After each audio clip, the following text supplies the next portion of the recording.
നമ്മൾ ബാലിയുടെ ഉൾനാടുകളിലൂടെയുള്ള സഞ്ചാരം തുടരുകയാണ്.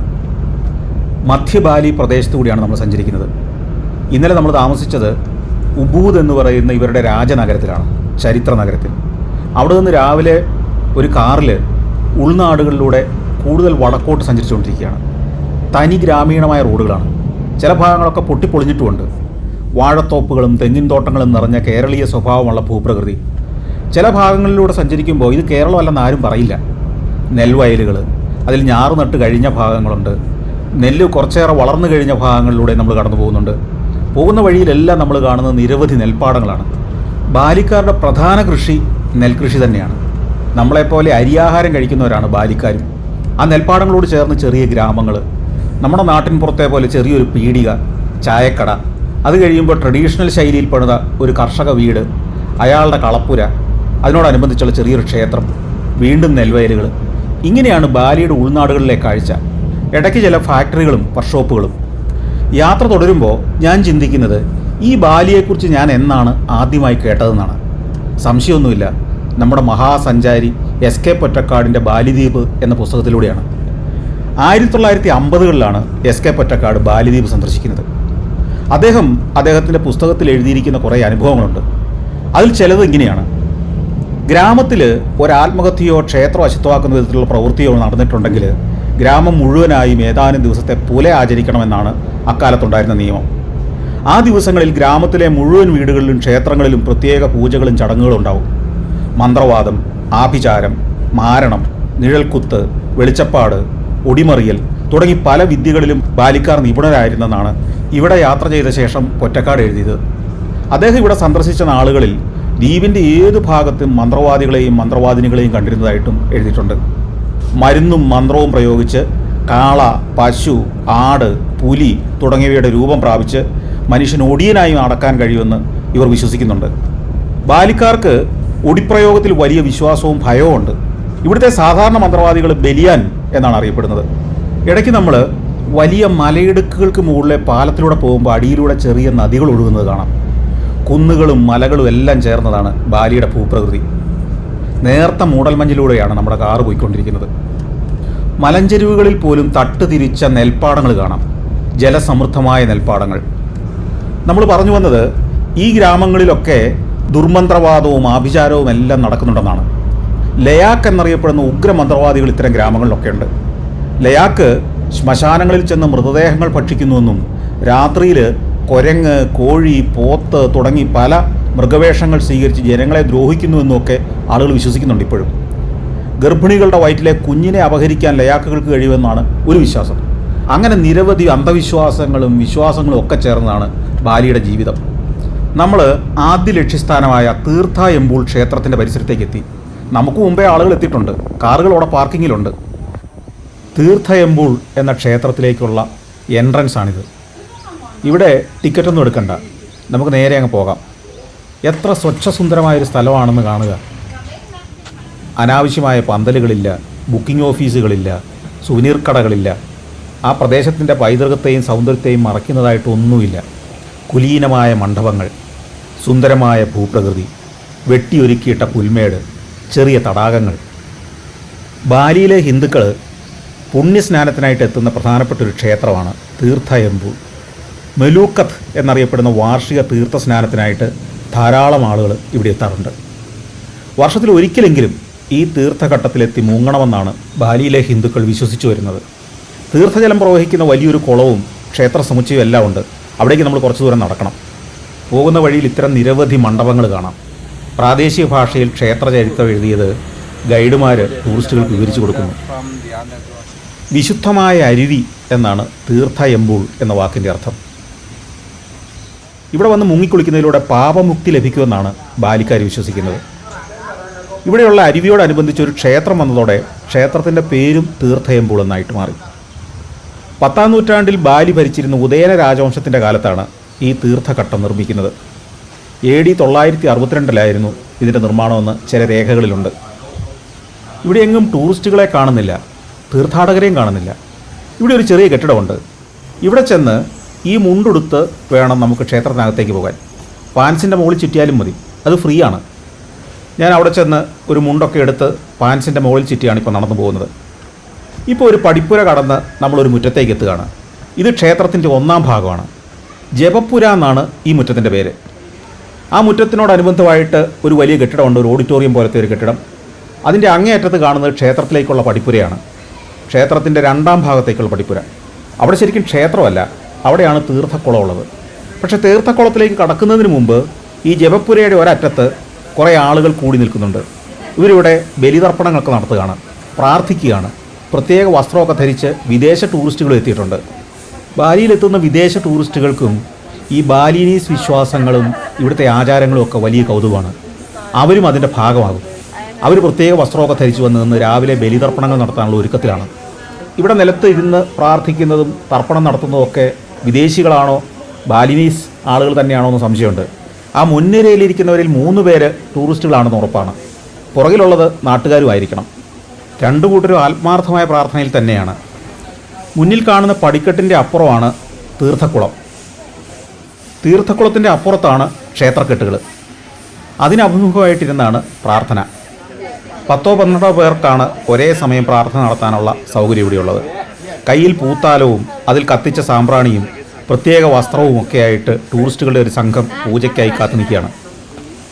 ഈ മുമ്പിലിരുന്ന് പ്രാർത്ഥിക്കുന്ന ആളുകളുടെ ഊഴം കഴിഞ്ഞിട്ടാണ് ഈ പച്ച വസ്ത്രധാരികളായ ടൂറിസ്റ്റുകൾക്ക് അവസരം കിട്ടുക. ധാരാളം ടൂറിസ്റ്റുകൾ വന്ന് ഇത്തരം പൂജകളിൽ പങ്കെടുക്കുന്നുണ്ട്.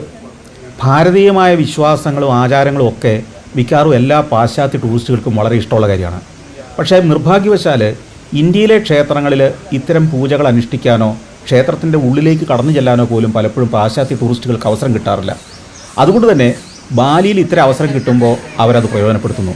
ഇതിനെത്ര ഫീസ് കൊടുത്തിട്ടാണെങ്കിലും എത്ര ത്യാഗം അനുഷ്ഠിച്ചാണെങ്കിലും ഇത്തരം അനുഭവത്തിലൂടെ കടന്നു പോകാൻ ഇവരൊക്കെ ആഗ്രഹിക്കുന്നുണ്ട്. ജപ്പാനിൽ നിന്ന് വന്ന ഒരു സംഘമാണ് ഇപ്പോൾ പൂജ കഴിഞ്ഞ് എഴുന്നേൽക്കുന്നത്. ഇവർ ഈ പൂജയ്ക്ക് വേണ്ടി ഇവിടെ എത്തിയിട്ടുണ്ടെങ്കിൽ എനിക്ക് മുമ്പേ അവർ ഉണർന്ന് യാത്ര തുടങ്ങിയതായിരിക്കണം. അതായത് പുലർച്ചെ ഒരു 4 മണിക്കെങ്കിലും ഉണർന്ന് റെഡിയായി സംഘത്തോടൊപ്പം ഇവിടെ എത്തി വസ്ത്രമൊക്കെ മാറി ഇതിനൊരുങ്ങിയെന്നർത്ഥം. അപ്പോൾ ഒരു ഭാരതീയ പൂജ അനുഷ്ഠിക്കാൻ കിട്ടിയ ഒരു അവസരത്തിന് വേണ്ടി അവരത്രയൊക്കെ ത്യാഗം ചെയ്യാൻ സന്നദ്ധരാണ്.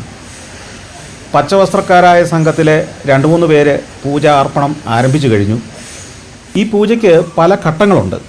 ചിലർ അവരുടെ പൂജാദ്രവ്യങ്ങൾ കൊണ്ടുവന്ന് ഒരു മണ്ഡപത്തിൽ സമർപ്പിക്കുന്നു. എന്നിട്ട് എന്തൊക്കെയോ മന്ത്രങ്ങൾ ചൊല്ലുന്നു. അവിടെ പൂജാരി കാര്യങ്ങളൊക്കെ പറഞ്ഞു കൊടുക്കുന്നുണ്ട്. അതെല്ലാം അനുഷ്ഠിച്ച ശേഷം അവരും തിരികെ പോകും. ജപപുര എന്നറിയപ്പെടുന്ന വലിയൊരു കെട്ടിടവും അതിൻ്റെ മുറ്റവും ചേർന്ന ഭാഗത്തിൻ്റെ ഒരതിരിലാണ് ഈ പൂജകളെല്ലാം നടത്തുന്നത്. ഇത് ക്ഷേത്രത്തിൻ്റെ ആദ്യ ഭാഗമാണ്. അവിടെ ഒരു വലിയ ശിലയിൽ ക്ഷേത്ര പുരാണം കുത്തിവെച്ചിട്ടുണ്ട്. ഞാൻ ആ ജപപുരയുടെ മതിൽ കടന്ന് അല്ലെങ്കിൽ ആ പടിപ്പുര കടന്ന് അടുത്ത ഭാഗത്തേക്ക് നടക്കുകയാണ്. അടുത്ത ഭാഗത്താണ് തീർത്ഥക്കുളം. തീർത്ഥക്കുളത്തിൻ്റെ കരയിലേക്ക് ചെല്ലുമ്പോൾ മനോഹരമായ ഒരു കുളമാണ്. പൗരാണിക ഭാവത്തോടെ നിൽക്കുന്ന മതിൽക്കെട്ടുകൾ. ആ വലിയ മതിൽക്കെട്ടിൽ നിന്ന് നിരവധി വ്യാളീമുഖങ്ങളിലൂടെ ജലം പുറത്തേക്ക് പ്രവഹിച്ചുകൊണ്ടേയിരിക്കുന്നു. അതൊരു വലിയ കുളത്തിലേക്ക് വന്ന് വീഴുന്നത്. 2 ഭാഗങ്ങളുള്ള ഒരു കുളമാണ്. അതിൻ്റെ വശങ്ങളും അതിൻ്റെ മതിൽക്കെട്ടുകളുമൊക്കെ ആ പുരാതന ഭാവത്തോടെ ആ ലാവാക്കല്ല് കൊത്തിയെടുത്ത കറുത്ത ശിലയിൽ അല്പം പായലൊക്കെ പിടിച്ച് പൗരാണിക ഭാവം വെളിവാക്കിക്കൊണ്ട് നിൽക്കുകയാണ്. വളരെ പ്രൗഢമാണ്. ആധുനികമായതൊന്നും അവിടെ കാണാനില്ല. ആസ്പെറ്റോസിൻ്റെ ഷീറ്റില്ല, അലുമിനിയം കൊണ്ട് പണിത ചാർത്തുകളില്ല, വേലികളില്ല, പുതിയ കാലത്തിൻ്റെ പെയിൻറ്റിങ്ങുകളില്ല. അനന്തൻ എന്ന മഹാസർപ്പമാണ് ഒരതിരിലെ മതിൽ കാക്കുന്നത്. അതിനപ്പുറം 3-ാം ഭാഗമായ ക്ഷേത്രക്കെട്ടുകളാണ്. ആ ഭാഗത്തു നിന്നാണ് ഈ വ്യാളീമുഖങ്ങളിലൂടെ ജലം താഴേക്ക് പ്രവഹിക്കുന്നത്. ഇവിടെയാണ് ആളുകൾ വന്ന് കുളിക്കുന്നത്, സ്നാനം നടത്തുന്നത്. ഈ തീർത്ഥക്കുളങ്ങളുള്ള ഭാഗത്തിന് ജപതെങ്ക എന്നാണ് പറയുന്നത്. ഇതാണ് ക്ഷേത്ര കോംപ്ലക്സിലെ മധ്യഭാഗം. ഇവിടെയാണ് തീർത്ഥ സ്നാനത്തിനായി ധാരാളം ആളുകൾ എത്തുക. പകൽ സമയത്ത് 100 കണക്കിന് ആളുകൾ ഇവിടെ കുളിക്കാനുണ്ടാവും. കൂടാതെ ആയിരക്കണക്കിന് ടൂറിസ്റ്റുകൾ അത് കാണാൻ ഇവിടെ എത്തും. ടൂറിസ്റ്റുകൾ എല്ലാവരും ഇവിടെ കുളിക്കാറില്ല. ഇവിടെ കുളിക്കണമെങ്കിൽ പ്രത്യേക വസ്ത്രധാരണം വേണം, പ്രത്യേക രീതിയിൽ പൂജകൾ അർപ്പിക്കണം, വിശ്വാസിയായിരിക്കണം. അതുകൊണ്ട് തന്നെ ആ പൂജാകർമ്മങ്ങളൊക്കെ നടത്തിയ ടൂറിസ്റ്റുകൾ മാത്രമായിരിക്കും പൂജകൾക്ക് ശേഷം ഇവിടെ കുളിക്കാനെത്തുക. പഴകിപ്പോയ ഇരുണ്ടുപോയ ശിലകളുടെ ഒരു രൂപമാണെങ്കിലും അതിനെല്ലാം ഒരു പാരമ്പര്യത്തിൻ്റെ ആഠ്യതമുണ്ട്, ഒരു പ്രൗഢിയുണ്ട്. അത് തരുന്ന ഒരു ദൃശ്യ ഭംഗിയുണ്ട്, പഴമയുടെ കുലീനത്വമുണ്ട്. ഇത് കാണാനാണ് വിദേശികൾ ഇവിടേക്ക് എത്തുന്നത്. പുതിയ പെയിൻ്റ് അടിച്ച് ഇതിനെയെല്ലാം ആധുനികവൽക്കരിക്കാതിരുന്നത് ഈ നാട്ടുകാരുടെ കലാബോധം കൊണ്ടാണ്. Germany, Poland, Bosnia and Herzegovina, Kyrgyzstan. സഞ്ചാരം വോള്യം നമ്പർ 19. ഫുൾ HD-യിലുള്ള ഈ അപൂർവ ദൃശ്യയാത്രാ വിവരണ ശേഖരം സ്വന്തമാക്കാൻ സഞ്ചാരം എന്ന് SMS ചെയ്യൂ. ഫോൺ 9995 444 222. അടുത്തതായി നമ്മൾ ക്ഷേത്ര കോംപ്ലക്സിലേക്ക് കയറുകയാണ്. ജെറോയൻ എന്നാണ് ഈ ഭാഗത്തിൻ്റെ പേര്. ജെറോയനിൽ നിരവധി ക്ഷേത്രങ്ങളുണ്ട്, മണ്ഡപങ്ങളെല്ലാം ഉണ്ട്. അത് സാധാരണ ഒരു ബാലിനീസ് ക്ഷേത്ര കോംപ്ലക്സിൻ്റെ രൂപഭാവങ്ങളെല്ലാം ഉള്ളത് തന്നെയാണ്. പല പല മണ്ഡപങ്ങൾ. ഈ ഓരോ മണ്ഡപങ്ങളും ഓരോ ദേവതകൾക്ക് വേണ്ടിയുള്ളതാണ്. ഈ തീർത്ഥയമ്പൂൾ ക്ഷേത്രം വിഷ്ണുവിന് വേണ്ടി സമർപ്പിക്കപ്പെട്ടിരിക്കുന്ന ക്ഷേത്രമാണ്. ഉസാന ബാലി എന്ന പൗരാണിക ഗ്രന്ഥത്തിൽ തീർത്ഥയമ്പൂളിൻ്റെ ഉത്ഭവത്തെപ്പറ്റി വിവരിക്കുന്നുണ്ട്. ബാലിക്കാർ ഉത്തര ഇന്ദ്ര എന്ന് വിളിക്കുന്ന ഇന്ദ്രദേവനും മായദേനവ എന്ന രാജാവും തമ്മിലുണ്ടായ യുദ്ധവുമായി ബന്ധപ്പെട്ടതാണ് ആ ഐതിഹ്യം. ദൈവങ്ങളെ അംഗീകരിക്കാത്ത ആളായിരുന്നു മായദേനവ. രാക്ഷസീയമായ ശക്തിയും മന്ത്രവിദ്യകളും കൈമുതലായി ഉണ്ടായിരുന്ന ഒരു രാജാവ്. പുരോഹിതരെയും സാധാരണ ജനങ്ങളെയും എല്ലാം അയാൾ ഉപദ്രവിച്ചിരുന്നു. ഒടുവിൽ സാങ് കുൽപുതി എന്ന ഒരു പുരോഹിതൻ ദുഷ്ടനായ രാജാവിൽ നിന്നും തങ്ങളെ രക്ഷിക്കുന്നതിനായി ഇന്ദ്രദേവനോട് പ്രാർത്ഥിച്ചു. ഇന്ദ്രദേവനും സൈന്യവും ചേർന്ന് മായാദേനവയുടെ സൈന്യത്തെ ആക്രമിച്ചു. പരാജിതനായ മായാദേനവയും സൈന്യവും വടക്കുഭാഗത്തെ ഒരു ഗ്രാമത്തിലേക്ക് പലായനം ചെയ്തു. ഇന്ദ്രൻ്റെ സൈനികർ രാത്രിയിൽ ഗാഠനിദ്രയിലായപ്പോൾ മായാദേനവ അവിടേക്കെത്തി. അയാൾ ഇന്ദ്രസൈനികർ വിശ്രമിക്കുന്നതിന് സമീപം ഒരു കുളം നിർമ്മിച്ചു. കഥയോർത്ത് നടക്കുമ്പോഴാണ് ഇവിടെ ഒരാൾ എന്തോ ഒരു ജോലി ചെയ്യുന്നത് ശ്രദ്ധയപ്പെട്ടത്. ഗ്യാസ് കുറ്റിക്കകത്തുനിന്ന് ഗ്യാസിൻ്റെ ഫ്ലെയിം ചീറ്റിച്ച് ഈ ശില്പങ്ങളും കൽക്കെട്ടുകളും എല്ലാം അയാൾ കരിച്ചുകൊണ്ടിരിക്കുകയാണ്. ഞാൻ ചോദിച്ചത് എന്താ ഇയാൾ ചെയ്യുന്നതെന്ന്. അപ്പോൾ അദ്ദേഹം പറഞ്ഞു, ഈ പായലിനെ കരിച്ച് കളയുകയാണ്, ചിരണ്ടി കളയുകയല്ല, പായലിനെ കത്തിച്ച് കളയുകയാണ്. ഇത് പെയിൻ്റ് അടിച്ചോ മറ്റേതെങ്കിലും രീതിയിലോ വേണേൽ കളയാവുന്നതേ ഉള്ളൂ. ഇവർ ക്ഷേത്രത്തിൻ്റെ പൗരാണിക ഭാവം നിലനിർത്താൻ പെയിൻ്റ് അടിക്കുന്നില്ല, ആ ശിലയുടെ അതേ കളറിൽ ശില്പങ്ങളെ നിലനിർത്തിയിരിക്കുകയാണ്. വർഷത്തിൽ പലതവണ വന്ന് ഇത്തരത്തിൽ ഗ്യാസ് ലൈറ്റർ കൊണ്ട് കത്തിച്ച് അതിനകത്തെ ചെളിയും പായലും എല്ലാം കളയും. അത് കണ്ട് വീണ്ടും ചരിത്രം ഓർത്ത് നടക്കുമ്പോൾ മായാദേനവ കുളം നിർമ്മിച്ച കഥയാണ് നമ്മൾ പറഞ്ഞു നിർത്തിയത്. മനോഹരമായ ആ കുളത്തിൽ വിഷം നിറഞ്ഞു കിടന്നു. രാവിലെ ഉണർന്നെണീറ്റ ഇന്ദ്രൻ കണ്ടത് തൻ്റെ സൈനികരെല്ലാം കുളത്തിന് ചുറ്റും മരിച്ചു കിടക്കുന്നതാണ്. അദ്ദേഹം തൻ്റെ ദൈവിക ശക്തിയാൽ ആരെയും രോഗമുക്തരാക്കാൻ കെൽപ്പുള്ള ജലം പ്രവഹിക്കുന്ന ഒരു അരുവി സൃഷ്ടിച്ചു. ആ ജലം സൈനികരുടെ മേൽ തളിച്ചപ്പോൾ അവരെല്ലാം ഉണർന്നെണീക്കുകയും ചെയ്തു. അന്ന് ഇന്ദ്രൻ സൃഷ്ടിച്ച അരുവിയിൽ നിന്നുള്ള ജലമാണ് ഇവിടുത്തെ കുളങ്ങളിൽ വന്ന് പതിക്കുന്നതെന്നാണ് ഹിന്ദുക്കൾ വിശ്വസിക്കുന്നത്. പൂർവാധിക ശക്തിയോടെ ഉണർന്നെണീറ്റ തൻ്റെ സൈനികരുമായിട്ട് ഇന്ദ്രൻ മായാദേനവയെ പിന്തുടർന്നു. മന്ത്രസിദ്ധിയാൽ തൻ്റെ രൂപം പല വിധത്തിൽ മാറ്റി മായാദേനവ പലായനം ചെയ്തുകൊണ്ടിരുന്നു. ഒടുവിൽ അയാളൊരു പാറയായി സ്വയം രൂപപ്പെട്ട് ഇന്ദ്രനെ കബളിപ്പിക്കാൻ ശ്രമിച്ചു.